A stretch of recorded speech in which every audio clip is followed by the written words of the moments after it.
We'll guide you through how to increase space between columns in Excel. If you find this helpful, don't forget to like and subscribe.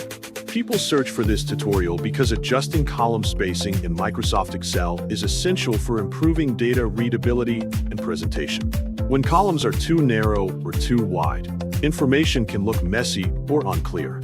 To begin this tutorial, open Microsoft Excel on your computer or laptop, then wait until the Start screen fully loads before continuing so everything runs smoothly.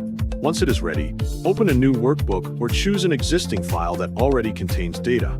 Make sure the correct worksheet is active so you are working in the right area without confusion. Next, locate the columns where you want to increase the space. Look at the column headers at the top labeled A, B, C, and so on.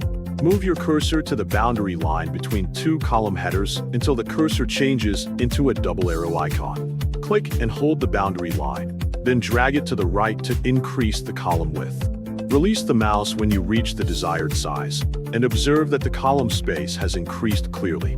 Repeat this process for other columns if needed. If you want equal spacing, you can select multiple columns at once by clicking and dragging across several column headers.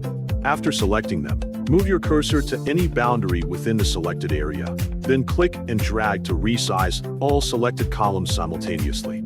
Release the mouse, and you will see that all selected columns now have the same width. Alternatively, you can right-click on a selected column header and choose column width from the menu. A dialog box will appear where you can enter a specific width value manually.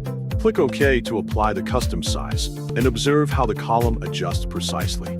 You can also use AutoFit for automatic spacing by double-clicking the boundary between column headers. Excel will adjust the width based on the content inside the cells. Check if all text is clearly visible, and adjust manually again if needed. Finally, save your Excel file to keep all changes properly stored.